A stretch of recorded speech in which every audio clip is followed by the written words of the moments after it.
Bienvenidos a esta mini temporada en la que Delpin y Forbes Marshall se unen para impulsar el uso sostenible del vapor en la industria centroamericana. Abróchense los cinturones, ingenieros, que esto es Ingenious. Bienvenidos nuevamente a otro episodio en Ingenious, el podcast que está hecho para ingenieros, para poder avanzar en la ingeniería y poder tener esta sinergia, este movimiento entre los ingenieros y los temas que nos interesan saber. Como saben, esta es una mini temporada que estamos trabajando hablando sobre vapor, y tiene que ver mucho por la sinergia que Delpin está haciendo con Forbes Marshall. Así que este es el episodio número 2 de esta mini temporada. Para esto, pues vamos a hablar un poco sobre eficiencia energética con el vapor y las estrategias para reducir costos, ¿verdad? Todos sabemos, nuevamente vamos a hablar un poco de esto sobre la importancia del vapor en la industria, ya que se convierte en uno de los elementos esenciales para la producción dentro de las plantas. Por lo tanto, poder identificar cómo ser eficientes con el vapor y sobre todo cuidar los costos, que es hoy en día todos estamos en las plantas industriales determinados a cubrir nuestros costos, a poder mantenernos bien en esos números. Este tema creo que nos va a dar mucho de qué hablar y poder encontrar tips. Así que le doy la bienvenida a mis compañeros, a Luis Estrada. Bienvenido, Luis. Bienvenido, Caleb. Caleb y Luis son parte del equipo de Delpin en la línea de vapor. Ambos son ingenieros especializados en el tema de vapor, que son las personas con las que hoy vamos a tener nuevamente una conversación y aportar rápido información que va a ser relevante para todos.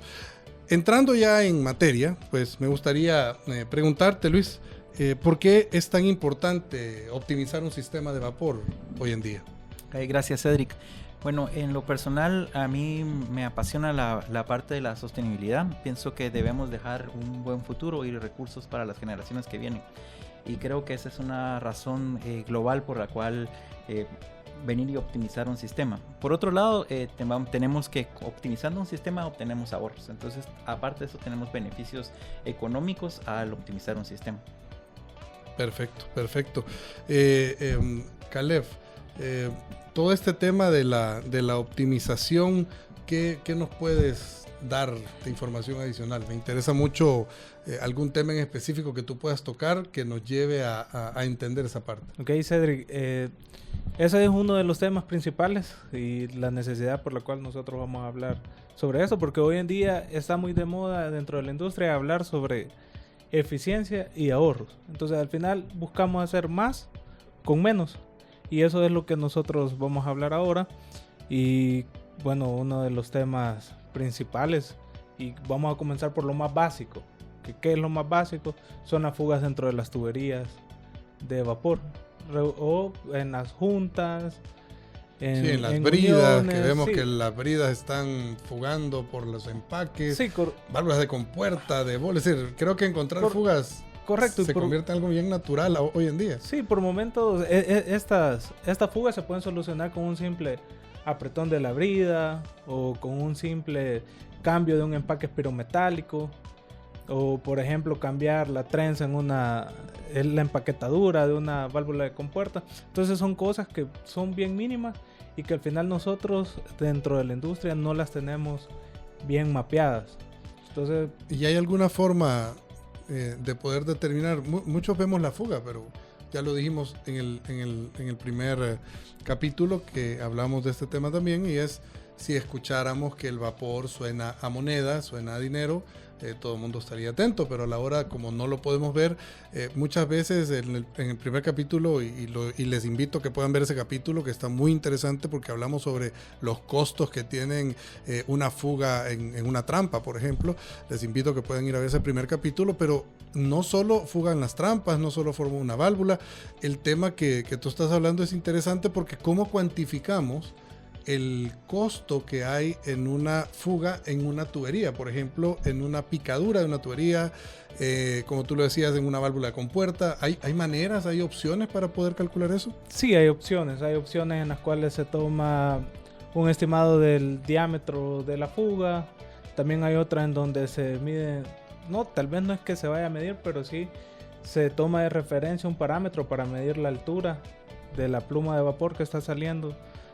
Pero para poner unos números, regularmente al hacer los cálculos, ya después que nosotros nos llevamos los datos y procesamos ahí los datos, una fuga en un agujero de 4 milímetros lo pudiéramos poner, nos andaría costando, y si tenemos la distribución a unas 100 PSI, 120 PSI, estaríamos hablando de $1,500 al año que estaríamos perdiendo por fuga de vapor. Y no sé si les ha pasado, pero encontrar fugas en una planta en general no es una. Uno camina y fugas se encuentran muchísimas. Sí, Cedric, efectivamente, como platicamos en el primer episodio, se vuelven parte del panorama, ¿verdad? Y nos acostumbramos a verlas, ¿verdad? Y muchas veces nosotros pensamos que venir e invertir en sostenibilidad y que no vamos a recuperar rápido o que las inversiones van a ser muy fuertes, pero el punto en este momento es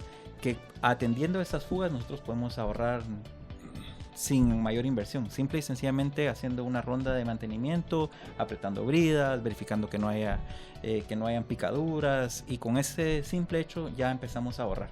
Creo que el punto importante que estás hablando es eso, que no estamos pensando en una gran inversión, porque cada vez que hablamos de vapor, todo el mundo piensa en la caldera, en la parte de los químicos, en la inversión de un equipo, una serie de equipos que pueden definitivamente ayudar a ser más eficientes, pero un paseo por la planta y determinar un día probablemente al mes para poder determinar las fugas y poderles poner atención con una simple aprete de tuercas, ¿verdad? De pernos, podríamos empezar a resolver ya temas dentro de la planta sin necesidad de contratar un especialista o por ejemplo, los servicios que nosotros damos con relación a las revisiones en planta, ni siquiera pasa por ahí, sino es algo bien interno de la planta que se puede resolver fácilmente. La teoría lo que nos dice respecto a la fuga es que regularmente son entre el 5 o 10% de las pérdidas que tenemos en el área de vapor por fugas, así de esas fugas que empezamos a mencionar en las uniones, en las bridas o picaduras dentro de la tubería. Regularmente eso es lo que equivale en porcentaje cuando se hace un levantamiento para verificar pérdidas. Exactamente, y seguramente las personas que nos están escuchando se preguntarán, bueno, y si hay ahorros ahí, ¿por qué es que no se hace, verdad? Y parte de la respuesta es porque no conocemos cuánto nos cuesta una tonelada de vapor. Con el principio de conocer cuánto nos cuesta, saber cuánto dinero está sonando en nuestras tuberías, ya empezamos a visualizar las cosas de una forma diferente. Me ha pasado que cuando llegas a una planta y haces una auditoría y tú preguntas cuál es el costo del vapor, la gente no lo sabe, ¿no? El usuario, estoy hablando que probablemente a nivel financiero tienen un número que pueden manejar, pero les cuesta llegar a los usuarios, a los operarios, poder determinar y decir mi vapor cuesta tanto, para tener una idea en cuánto anda hoy por hoy un costo de tonelada de vapor. Bueno, nosotros ya hemos realizado varias auditorías con Caleb en los últimos meses y obviamente depende del combustible, de la temperatura a la cual estén operando el agua de alimentación. Pero regularmente estamos hablando de entre $25 la tonelada a 40, más o menos ese es el rango en que se mueven los costos de... Sí, me imagino, eso depende si estás utilizando búnker o full oil número 6, para los que nos escuchan, búnker en algunas regiones, full oil número 6 en otras, diésel o gas LP, que en nuestra zona no hay gas natural. En la zona de Centroamérica no es usual el gas natural, sino que vamos con gas propano, pero son las opciones que tenemos para poder operar estas calderas. Efectivamente, así es. Ok, ¿y hay alguna normativa que nos dé algo al respecto?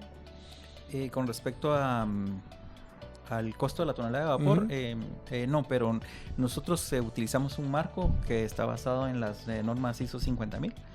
Y entonces a partir de ahí empezamos a construir el desarrollo de la planta. Decimos, bueno, vamos a comenzar con lo más sencillo, que era lo que exponía Caleb, veamos las fugas, comencemos con lo que está ahí a la mano, lo que podemos hacer de inmediato sin mayor costos, después nos ocupamos de la eficiencia de los procesos y por último, ya que los tenemos de una forma eficiente, implementamos tecnología. En este caso podría ser tecnología digital, monitoreo remoto y muchas otras opciones que podemos apalancar con Forbes. Ok. La recuperación, por ejemplo, mucho estamos hablando de aprovechamiento, pero creo que parte del aprovechamiento es utilizar el recurso que ya tenemos. Y dentro de los sistemas de vapor, el condensado como tal es una de las situaciones que más dinero le puede retribuir a una empresa. No sé, les ha pasado, he ido a lugares donde porque la caldera es pequeña, suelen ser lugares que tienen calderas, y cuando digo pequeñas hablo de 60, 80, 100 caballos caldera incluso, que uno pregunta, uno hace la inspección y cuando ve las trampas están tirando a drenaje.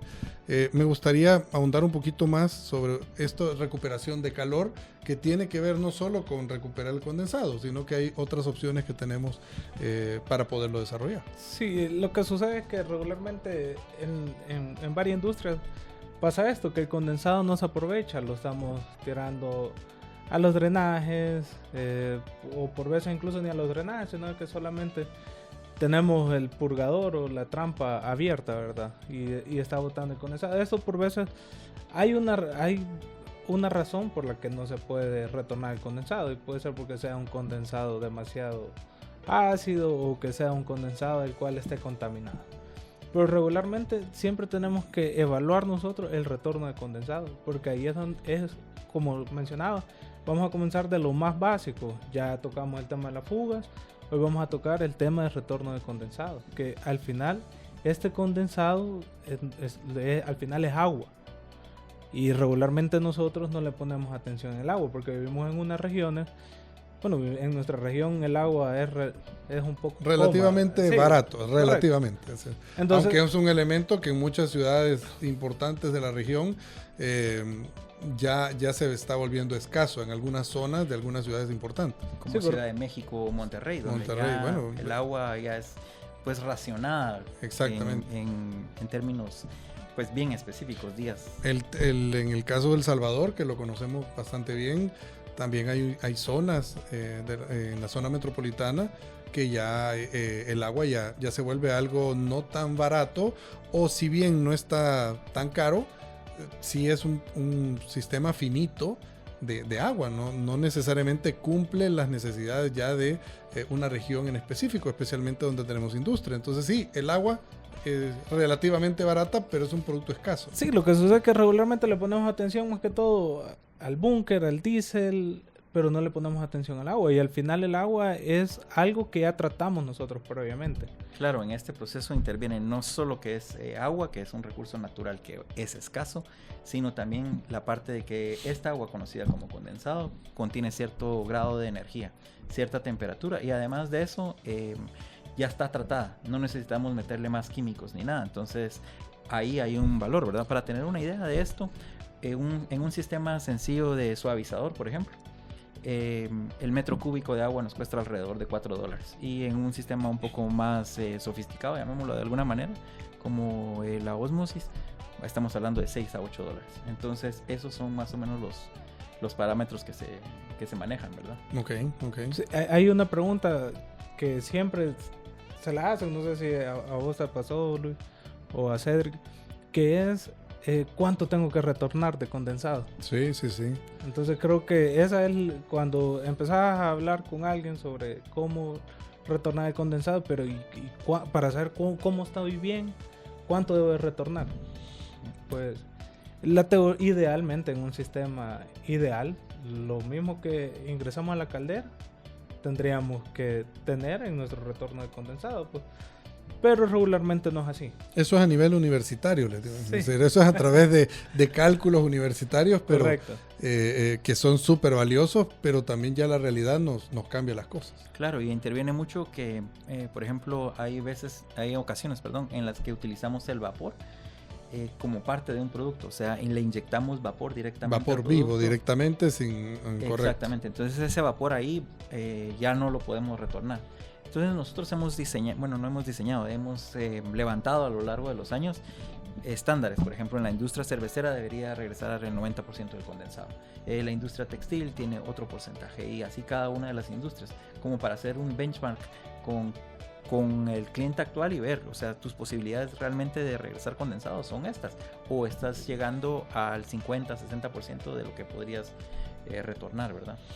Retornar condensados, entonces lo estamos viendo desde el punto de vista energético y financiero. Una cosa te va a llevar a la otra.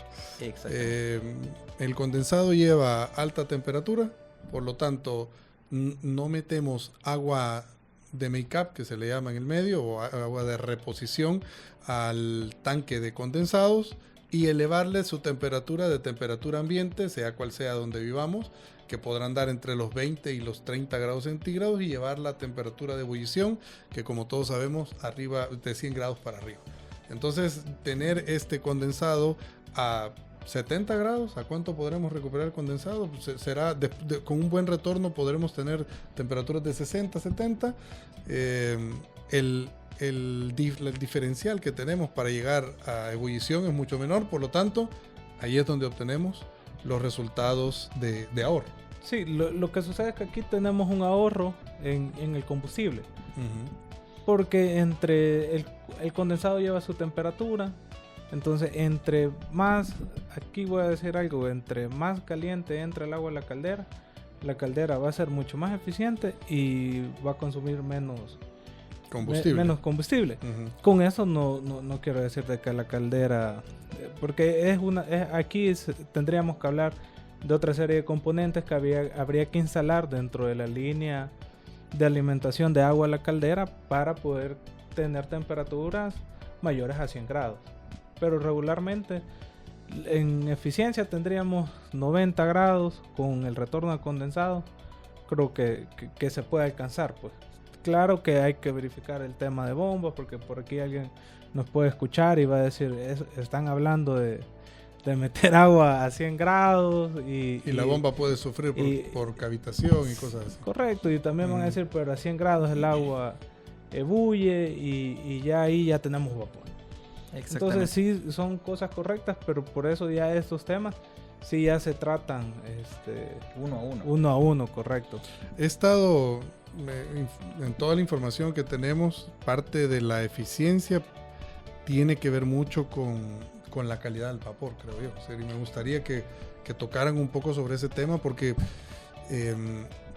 incluso dentro de una auditoría, la calidad del vapor es algo que, si bien se toca, es difícil de comprender y darle el valor que realmente merece esta calidad de vapor. Sí me gustaría que pudiéramos hablar de eso. Perfecto. Okay. Solo me quisiera tocar un poquito más el tema de lo de agua de alimentación que estaba hablando Caleb.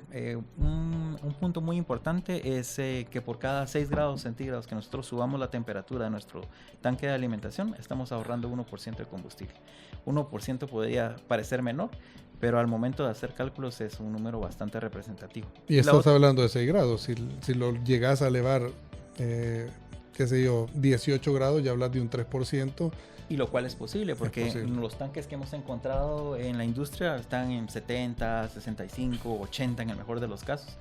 Y la otra parte importante es el contenido de oxígeno en el agua, que a medida que quitamos el oxígeno, pues el vapor va a contener menos oxígeno y vamos a evitar corrosión también en el sistema de distribución. Tubería, válvulas, etcétera. Etcétera. Y además con el tema del oxígeno sucede algo más, que agregamos secuestrante de oxígeno al agua de alimentación. Un elemento químico que hay que gastar adicional para esto. Correcto, con esto también ahorramos en este componente, ¿verdad? Al incrementar la temperatura de agua de alimentación.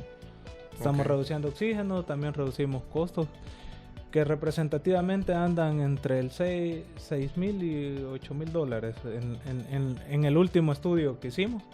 Por ahí nos daba el costo. Entre $6,000 y $8,000 por elevar la temperatura del tanque. Y el otro tema que siempre sale en estas pláticas es Cuando uno pregunta ¿y a qué temperatura está? Caliente. Pero ¿cuánto es caliente? Caliente es un término relativo, ¿verdad? Entonces yo puedo ver el tanque y digo, el tanque está a 70 y es caliente, pero sí, caliente comparado con qué. Adentro de la caldera el agua ebulle a 180 grados, porque es agua que está a presión. Entonces si yo le meto 60 grados a 180, la verdad es que esta agua en comparación con la que hay en la caldera está fría.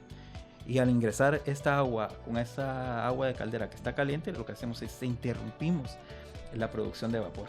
Sí, digamos que el agua que ya está dentro de la caldera, que está a 180 grados, empieza a darle energía al agua que va entrando. Y no por generación, no se convierte en vapor de inmediato y no lo tenemos disponible. Muchas veces en operación la gente no lo logra identificar, pero cuando le demandamos mucho a la caldera y no tenemos estas temperaturas adecuadas en los tanques de condensado, lo que hacemos en lugar de, al meter el condensado, en lugar de mejorar el sistema cuando metemos agua, porque le demandamos más, lo que estamos haciendo es bajando la rata de generación de vapor dentro de la caldera por la temperatura. Exactamente, y aquí aquí aprovechando que vamos en esta parte del tema, vamos a hablar de lo de la calidad de vapor. Al momento en que la caldera deja de producir vapor y tenemos una demanda de algún equipo, se producen los famosos arrastres, o sea, va a salir agua de la caldera y se va a meter al sistema. Y eso afecta nuestra calidad del vapor. La calidad del vapor lo que significa es el contenido de agua en suspensión que tiene el vapor. ¿Cuál sería ideal, el valor que tendríamos que tener para esto? Bueno, el ideal obviamente sería el 100%, ¿verdad? La tecnología que actualmente tenemos nos puede dar vapor de 98% de eso se le llama calidad o titulación, ¿cierto? Exactamente. Título, pero el valor es título 1, título... Exacto. Título 1 es al 100%, o sea 100%. Que tenemos toda la energía disponible del vapor. Entonces, a medida que bajamos, digamos que yo tengo un título del 98%, quiere decir en pocas palabras que puedo aprovechar únicamente el 98%. Correcto. Si no usamos la tecnología, que son los separadores, el vapor anda en un título de alrededor de 80-85%. Eso es estándar en una caldera, digamos, operando correctamente. Digo, no es que el 85% sea malo, sino que es parte del sistema y es natural que al menos esté 85% su titulación y no al 100%. Claro, y aquí es donde queremos hacer que con menos hagamos más. Entonces, si en lugar de usar 80 usamos 98, estamos aprovechando de mejor forma el recurso. Es decir, hablamos de que la titulación de un 98% es 98% vapor saturado seco, y correcto. 2% humedad o agua, una niebla ahí dentro de...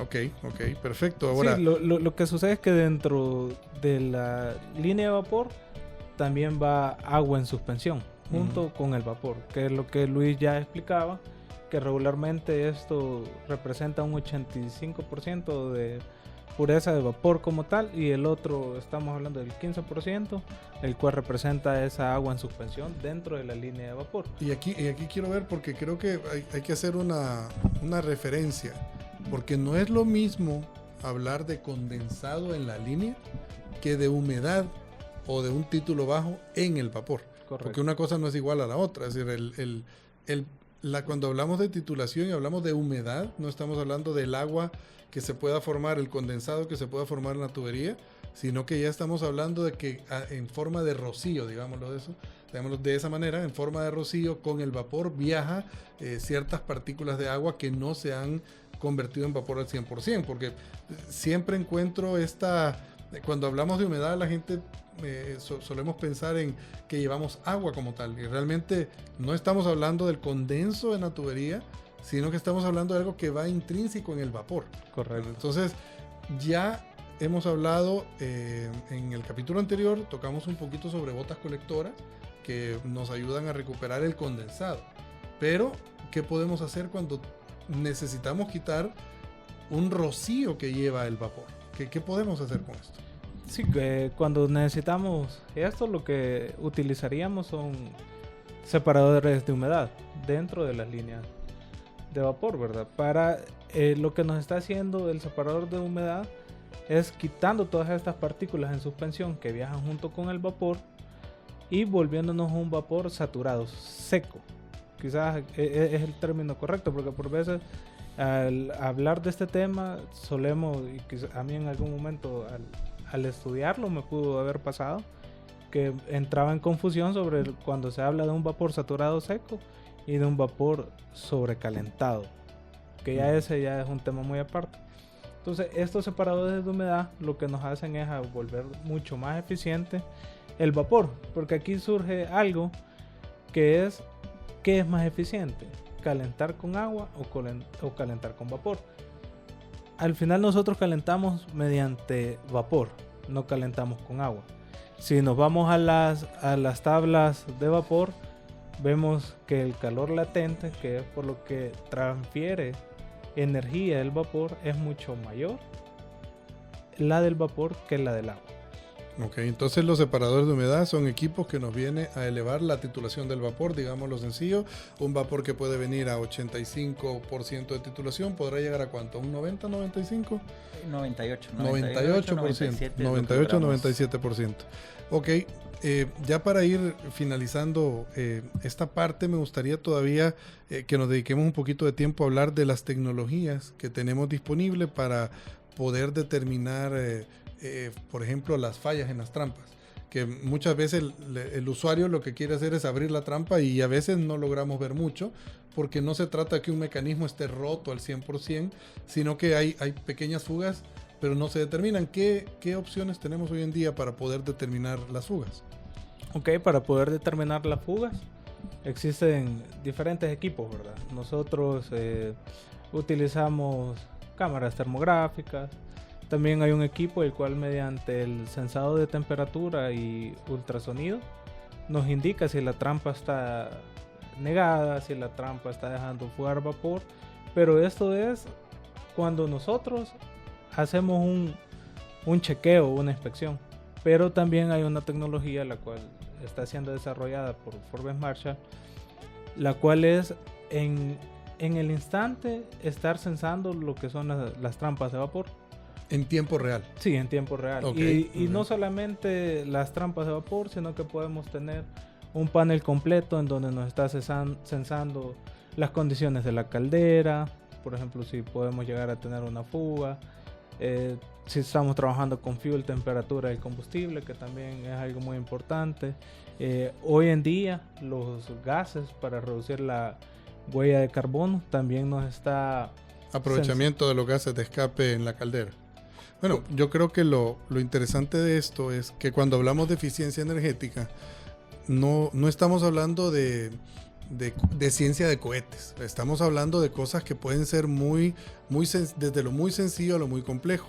Ya lo hemos hablado aquí con los compañeros. Realmente hay que comenzar por lo más fácil y por lo más sencillo, no por la inversión de miles, sino por poder caminar por una planta y poder comenzar a buscar fugas, empezar a determinar qué equipos, que no necesariamente son una inversión tan costosa, nos pueden llevar a mejorar la titulación del vapor, como lo estamos mencionando, con los separadores de humedad. Y tal vez la recuperación de condensado, determinar cómo estos condensados los podemos, que ya existe, las trampas ya lo generan, ellas sirven para poder sacar ese condensado y nosotros lo único que deberíamos de hacer es hacerla llegar al lugar de uso en todos estos casos. Así es que creo que como una conclusión importante es que la eficiencia energética es algo que si bien no es sencillo, pero es algo alcanzable dentro de la industria. Y no importa en qué industria estemos, puede ser una industria muy compleja de semiconductores o algo de una fábrica de alimentos, lo que sea, siempre podemos poner atención a esta huella que hablamos de carbono, a esta posibilidad de utilizar menos energía a través de los combustibles para poder generar nuestro vapor. Así es que bueno, por ahora vamos a dejarlo acá, para que nos puedan seguir en el episodio número 3, donde vamos a tener otros temas importantes, porque vienen temas como los errores más comunes que cometemos en los sistemas de vapor, y vamos a hablar también de mantenimiento, de seguridad. Así que por favor, sigan con nosotros, busquen el siguiente episodio, síganos en nuestras redes sociales, y ha sido un placer poderlos acompañar. Gracias.